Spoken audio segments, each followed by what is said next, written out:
Basi wasalimu wapendwa kwa jina la Yesu Kristo.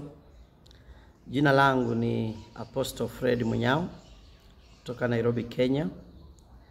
Nimetumwa na Mungu kwa ajili ya kuzungumza nawe, especially mkaaji wa Nairobi, mkaaji wa Tanzania na miji yote ya Tanzania, na wale ambao wako diaspora kutoka nchi ya Tanzania, wale ambao unaiombea taifa, wale ambao unaipenda nchi ya Tanzania.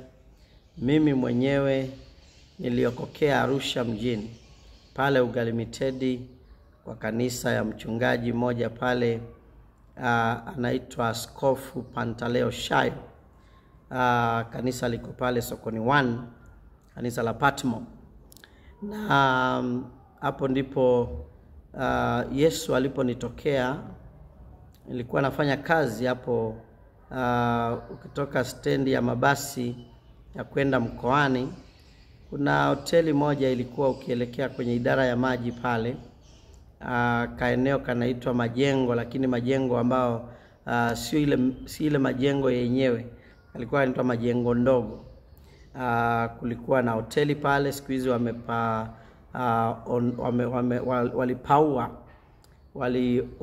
walibandilisha, wakaweka stall za kuuza viatu na maduka mengine mengi hapo. Na nilipokuwa pale mwaka wa 99 ndiyo Yesu alinitokea kwa kipindi cha masaa mawili, akazungumza nami namna alivyozungumza na Musa kwenye kichaka kinawaka na kiteketei. Nikaona Musa, Mungu akaniweka ndani ya Musa, akaanza kuzungumza na Musa, lakini kila anachozungumza na Musa anakuwa kwamba amezungumza nami pia. Na maono yale yakaendelea kwa muda wa masaa mawili. Baadaye nikakubali ya kwamba ningalipenda kuokoka, lakini hakukuwa kuniombea wokovu. Nikajiombea, alafu baada ya wiki moja hivi nikaenda kanisani, nikaombewa wokovu mbele ya mashahidi wengi. Ningalipenda nikwambie mpendwa mtazamaji ya kwamba Mungu alizungumza nami, ya kwamba Askofu Mheshimiwa Josephat Mathias Gwajima ni mtu aliyetumwa na Mungu katika nchi ya Tanzania kwa ajili ya wakati kama huu, ya kwamba Mungu amekubali kumshindania vita si haba kwa sababu ya makusudi makubwa ambayo Mungu anayo na nchi ya Tanzania. Wakati wake Mungu kuionyesha nchi ya Tanzania uzuri wake, wakati huo umefika. Wakati huo ndio sasa. Wakati huo ndio tulio nao, ambao Bwana angalipenda kujidhihirisha kwa nguvu nyingi na kwa njia isiyo ya kawaida. Na kumbuka ya kwamba mbunge wa jimbo la Kawe, Mheshimiwa Gwajima, amepita kwenye mambo mengi na mazito. Unakumbuka ya kwamba Mungu alimponya wakati alikuwa amepooza miaka 6 baada ya kumaliza darasa la 7. Baadaye karudi shule, kachoma mkaa, kajisomesha mpaka mwishowe Mungu akamfungulia nafasi kwenda nje ya nchi kusoma zaidi, na vile vile Mungu akampatia nafasi ya kuweza kulianzisha kanisa la Ufufuo na Uzima ambao limesambaa duniani kote, katika mataifa mbalimbali. Na huyu mtu wa Mungu, Mungu akamzungumzia kwamba awe involved katika uongozi wa nchi, na akaingia kwa tiketi ya Chama cha Mapinduzi CCM, akawa mbunge wa Kawe wakati wa enzi ya Magufuli, hayati aliye aga miaka michache iliyopita. Lakini Mungu akaniambia kwamba kuyahusu yale yaliyopo kwa sasa, mambo makubwa yatakwenda kutokea kwenye nchi ya Tanzania. Jambo la kwanza ni vizuri kujua kwamba rais aliye mamlakani leo aliingia mamlakani kwa njia ambazo hazikutarajiwa, kwa sababu alikufa rais aliyekuwepo, Rais Magufuli. Ndio Rais Samia akaapishwa kwa mujibu wa katiba ya Tanzania, akawa rais badala ya Rais Magufuli aliyeaga akiwa ofisini. Lakini pia ni vyema kutamka hapa ya kwamba kuna utata mwingi uliozunguka kifo cha hayati Magufuli. Itakumbukwa ya kwamba kuna wale ambao wamekuwa wakifanya mambo ambayo si mazuri, ila wanajificha nyuso zao kana kwamba ni watu walio wazuri. Itakumbukwa ya kwamba pia kabla ya Rais Jakaya Mrisho Kikwete kuondoka mamlakani, kuna kipindi ambacho yeye mwenyewe alitaka kupambana na Askofu Gwajima. Ikafikia mahali ambapo hata anatuma watu nyumbani kwake, wanakwenda na mabunduki na wana maagizo ya kumuua. Lakini Mungu anawapiga ngiza, wanachanganyikiwa, wanakosa kujua ni yeye. Mungu anamuokoa kwa namna za ajabu. Wakati mwingine wanamkuta stendi, wanataka kumshambulia, Mungu anamuokoa, anamponya na watezi wake, mpaka mwishowe wakawa sasa hawana namna ya kumkamata yule Askofu Gwajima. Ndio siku moja Mungu akamzungumzia, akampa message ya kwamba ukikimbia kwa kasi, upite speed ya kiwango fulani, unakuta kwamba hauna namna nyingine, lazima upae. Otherwise chombo hicho kikikimbia on the ground zaidi ya hapo, kitapasuka vipande vipande, kitaharibika. Mungu wakati huo alimpatia hiyo message, ndiye alikuwa anampatia message ya kuingia kwenye ulingo wa kisiasa, na Mungu akamsaidia, akafanya uamuzi ambao ni wa busara zaidi, akaingia kwenye ulingo wa kisiasa, na akawa sasa ni mbunge wa jimbo la Kawe, na ni mwanachama wa CCM wa kamati kuu ngazi ya kitaifa ama mneki ukipenda, na yupo pale mpaka leo. Ndio nyadhifa ambao anashikilia kwa wakati huu. Lakini pia utakumbuka ya kwamba cheo hicho ni cheo ambacho kitakwenda mpaka mwaka wa 2027 kama atasalia kwenye kile chama cha CCM. Lakini baada ya kutoa hotuba ya kushauri kwamba mambo ya utekaji wa watu ikome katika nchi ya Tanzania, walitokea wengi wakajaribu kumpinga hapa na pale. Wengine watu ambao hata shule hawajasoma vizuri, wengine mmoja wao alikuwa ni mchezesha kamari lakini amepenya akawa mbunge, wakawa wanampinga kweli kweli kwa namna ambayo si nzuri. Lakini yeye kwa kujibu akasema yeye huwa ana leseni ya kuendesha magari madogo madogo, na kwa hivyo ataendesha. Kama ingekuwa ni gari kubwa basi angeiendesha, lakini haya madogo madogo, mamajaji, bajaji, magari ya saluni, nini hayo ataachana nayo, hataweza kuyazungumzia. Kwa hivyo akajibu swala ambalo lilikuwa nzito kidogo. Rais wa nchi Mama Samia Suluhu Hassan akawa ametokea kwa chama, kwa mkutano mzuri wa chama. Mkutano ulikuwa unaendelea vizuri, kisha akasema sasa hapa tukienda kuchuja watu, tuwateme watu fulani, tuwaambia watufai kule mbele. Akasema ya kwamba maana tukitoa nafasi ndio unaona tunagwajimanize chama. Akasema nawaomba ama niangize wa magwajima tuyaache nje, tusingwajimanize chama. Akaleta neno mpya katika kamusi au katika dictionary ya leo.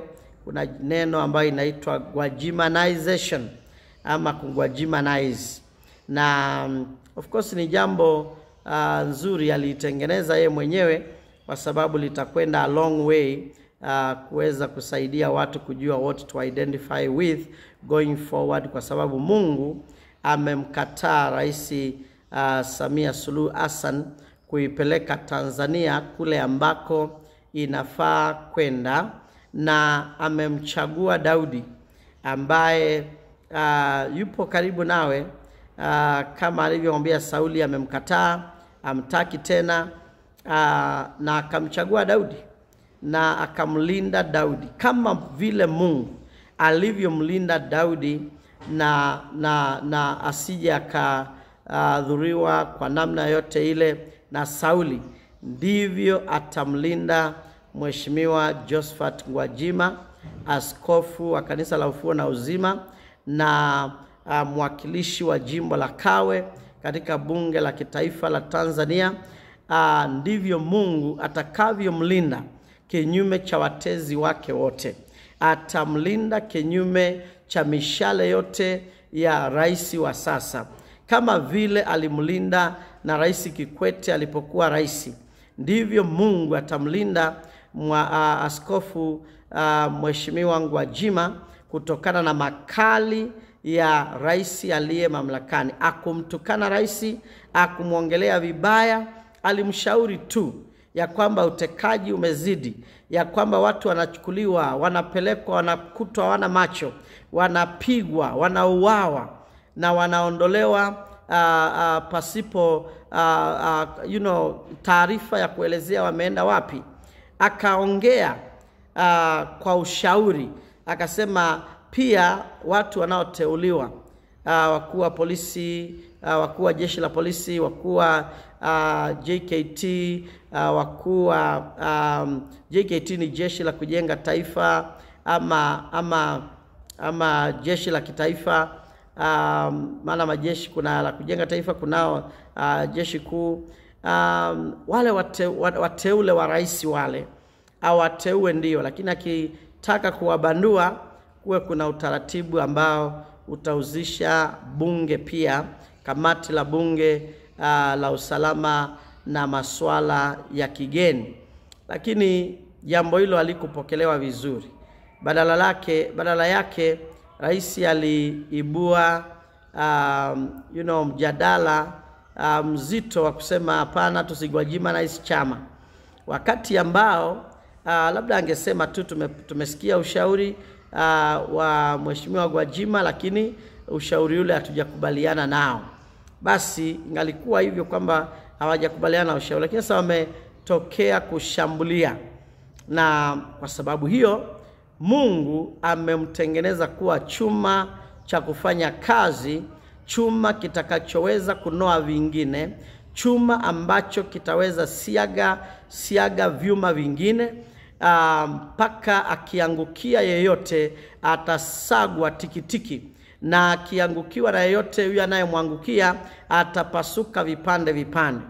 Ninasikia sauti ya Bwana akiniambia, mwambie Askofu Gwajima ya kwamba agombee uraisi katika chama cha CCM, ajitose ulingoni kama mojawapo wa wanaotaka kupewa tiketi ya chama cha CCM cha kugombea uraisi kwenye chama cha CCM. Na Mungu aliniambia ya kwamba baada, nilikuwa na kipindi cha maombi usiku, hapo asubuhi mapema, na nikawa jambo hili kwangu, mzigo uliowekwa na Bwana ni mzigo mzito sana kuhusu Askofu Gwajima.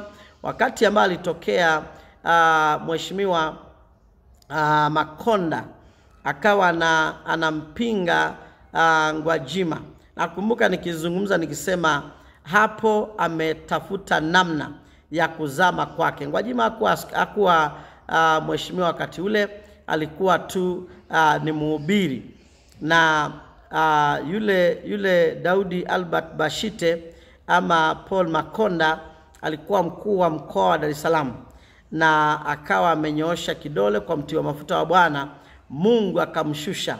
Aliposhuka akawa anagaagaa na huko anapotea. Huyu Daktari Samia Suluhu Hassan, rais wa sasa, alipoingia mamlakani akamuokota kule alikomuokota yule Bashite, akamrejesha tena kama mkuu kama mkubwa wa katibu mwenezi wa chama, lakini baadaye akamteua kama mkuu wa mkoa wa Arusha, akampatia lifeline. Alipompatia lifeline, Mungu akazungumza tena ya kwamba atakaye jaribu kumsaidia aliyepigwa na jasusi la mbinguni wataondoshwa wote, watapigwa wote, wataondoshwa wote. Lakini wengi wanaweza sema, lakini huyu si ni rais, huyu si ni mkubwa? Hata na hivyo Mungu ni mkuu kuliko wote, na aliyetoka juu ni mkuu kuliko wote wa kutoka chini. Na kwa hivyo wa kutoka chini, watoto wa dawa wote watafagiliwa, watasiagwa, watapigwa, watakuwa kama vile wameingiza miguu kwenye mashine ya kusaga na kukoboa, ambao itawapiga, watatokea upande mwingine wameshakuwa unga kabisa. Basi nikwambie tu ya kwamba Mungu aliniambia kwamba aitishe uraisi ndani ya CCM. Watafanya juu chini isitokee, but do your part, leave the rest to God, he knows what to do. Jambo la tatu alionizungumzia Mungu ni kwamba wapo wengi wamenyamaza ndani ya chama cha CCM. Ukiongea watatokea. Ongea bila woga, kwa ujasiri wote, na wao watatokea, kwa maana na wao pia wamefinyiliwa sana. Jambo la nne ambalo Mungu alinizungumzia ni kwamba chama cha CCM kitagawanyika kwanza, kisha watagundua haraka, watagundua wanamuhitaji Gwajima kwa dharura. Otherwise itakuwa ndiyo chama kitalemaa. Manake hawapendi utekaji unaoendelea, hawapendi namna ambavyo watu wamefinyiliwa. Lakini sasa huyu anaelewa ya kwamba michezo iliyochezwa mpaka akaingia mahali alipo kwa sasa. Na kwa hivyo ni rahisi kuona kama wengine pia wanajaribu kumchezea michezo kama hiyo. Lakini Mungu amemkataa Rais Samia Suluhu Hassan. Amemkataa. Sema Bwana kwamba nimemkataa asiwe kiongozi wa watu wangu tena. Mungu akubariki unapoendelea na kusimama na kuombea nchi ya Tanzania na kuombea mheshimiwa Gwajima, ambaye ndiye ambaye ameteuliwa na Mungu kuwa rais ajaye, kuwa rais wa taifa hilo la Jamhuri ya Muungano wa Tanzania. Mungu atatengeneza njia ya kumleta kwenye uraisi. Atatengeneza njia. Si kwamba mama anafanya mengine kwa kutaka, hapana. Utekaji ulikuwa kwa wingi kwenye awamu ya JK. Utekaji ulikuwa kwa wingi. Walikuwa pia wamejaribu kumvamia askofu, lakini Mungu akamtetea. Sasa wakati wa kipindi cha Magufuli ule utekaji ukawa umepungua. Kwa nini? JK hakuwa na nafasi ya kuweza kufanya atakavyo katika nchi. Lakini baada ya wamefanya vile walivyofanya, wacha niseme tu walifanya vile walivyofanya, basi akawa amepata nguvu nyingi ya kukiendesha chama na kuendesha nchi akiwa nje. Kwa hivyo ameweka shadow mbele, yeye anasimama, anapeleka draft yake vile ambavyo anataka. Ila Watanzania hawataki tena kuwa na shadow, wanataka kuwa na reality, na reality hiyo Mungu amesikia kilio chao na atawapa kwenye kipindi hiki, atawapatia, atatengeneza njia, ataunda njia. Hata kama mahali inaonekana kama hakuna njia, ataiunda njia. Ataiunda njia. Tumuombea askofu na tukiombee Chama cha Mapinduzi, kwa sababu ni chama ambacho muda wake bado hujaisha kabisa, ila kitapata reforms kubwa kidogo kwa sababu ya mahali ambapo Mungu angependa kielekee. Hebu na tuombe. Libarikiwe jina lako Bwana mtakatifu, kwa sababu ya nchi ya Tanzania, na ifunika kwa damu ya Yesu Kristo. Na waombea kwako wapendwa wote ambao wananisikiliza, wananitazama, wakiwa mahali popote katika nchi ya Tanzania au nje, na wafunika kwa damu ya Yesu Kristo. Naombea Mheshimiwa Rais wa Jamhuri ya Tanzania, Dr. Suluhu Hassan. Ninaomba ya kwamba ukamjalie neema na hekima, na ukamjalie kukubali mapenzi yako katika jina la Yesu Kristo. Namwombea Askofu Gwajima, na mfunika mheshimiwa mtumishi wako kwa damu ya Yesu Kristo. Namwombea neema ya ujasiri na kusimama, na ninaomba ukamlinde, mkingie kifua kinyume cha wote ambao wanainuka kinyume chake. Watekaji wote Bwana katika nchi ya Tanzania, let them paralyze, wasiweze kucoordinate with one another, wasambaratike, wasielewane lugha, ubabeli waingie katika jina la Yesu Kristo, na jina lako likainuliwe Bwana. Ukampatie Askofu Gwajima nafasi ya kufanyika kile ambacho ulikusudia tangia mwanzo, ya kwamba utamuinua kuwa rais wa nchi ya Tanzania. Ninamfunika kwa damu ya Yesu Kristo, na muitishia nguvu zako, neema yako, ulinzi wa malaika wako katika jina la Yesu Kristo. Asante Bwana, maana umesikia na umetenda. Kwa jina la Yesu tumeomba na kuamini. Amen. God bless you. Watende mema, washike mkono, awahifadhi, awaonyeshe ya kwamba ni yeye azungumzae kwenu. Mungu amewatumia mtu wa mbinguni. Treasure that man. Mlindeni kwa nguvu zenu zote, kwa maombi na kwa njia zozote zile. Vile rais alisema, kwa vyovyote vile hakikisheni jina la Gwajima alitarudi mbungeni. Na mimi nawaambia kwa kinywa cha Bwana, hakikisheni kwa njia yoyote ile mmemlinda kiongozi Mheshimiwa Gwajima, na pia mmemshikilia kwa vyovyote vile. Muhakikishe kwamba ameendeleza makusudi ya Bwana katika taifa la Tanzania. Maana makosa yake yako wapi? Yeye kashauri tu, akaongea tu waziwazi tu, ile kwamba kama utekaji haufanywi na polisi na vyombo vya dola, nani huyu anafanya na analindwa na nani?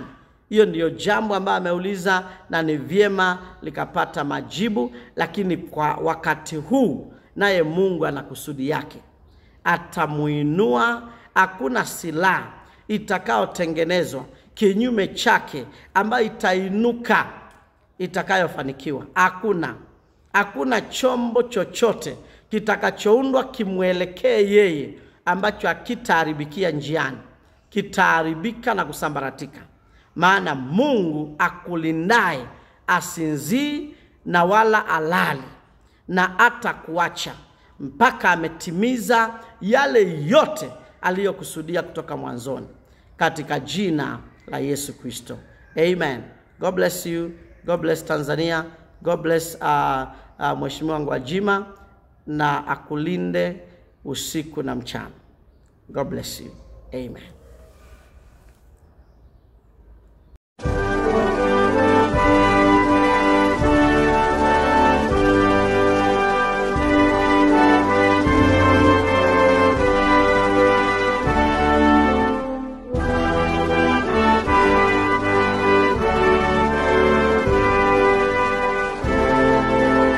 Gwajimanization ni nini? Ndugu zangu, kaka zangu, dada zangu, wazee wangu, wapambanaji wa kweli, waota ndoto kubwa na wale wenye maono ya taifa lenye haki, Tanzania.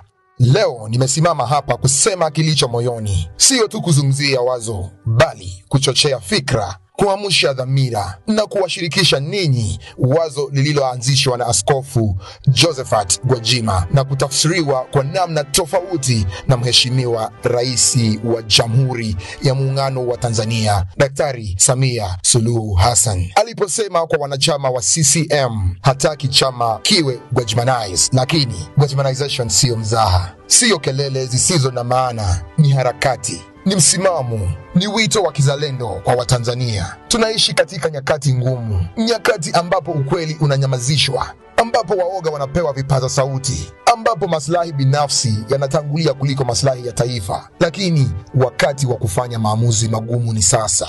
Tumegundua kunyamaza sio ujasiri, kusimama bila kutenda sio uzalendo, kutofanya lolote wakati nchi inapotea, huo ndio usaliti. Gwajimanization ni ujasiri wa kweli, ni kusema ukweli hata ukiuma, ni msimamo wa dhati hata mbele ya wakubwa na watawala, ni kuchagua utu badala ya utekaji, Tanzania kwanza na si ubinafsi, haki badala ya dhuluma, ni sauti kubwa katika ukimya, ni kishindo cha haki mbele ya wanyonya haki, ni tamko la kusema sitanyamaza wakati dhuluma inatawala, sitanyamaza wakati watu wanatekwa, wanateswa na kuuawa kwa kusema ukweli, sitakaa kimya wakati taifa langu linazama, sitatazama pembeni ukweli unapokanyagwa.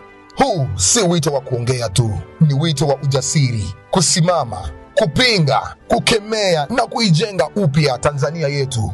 Sauti zetu lazima zitikise kuta za ufisadi, harakati zetu zivunje ngome za dhuluma, tuwe kizazi kinachorudisha heshima katika taifa letu la Tanzania. Gwajimanization iwe ni roho inayotusukuma mbele, moto usiozimika ndani ya mifupa yetu, ujasiri wa kweli usiostahimili unyonge, kwa sababu historia haikumbuki waliokaa kimya, inawakumbuka walioinuka, waliotetea haki. Hivyo basi, simama, sema, napinga utekaji, paza sauti yako, iwe kama ngurumo, iangushi maovu, taifa lisimame kwa ushindi.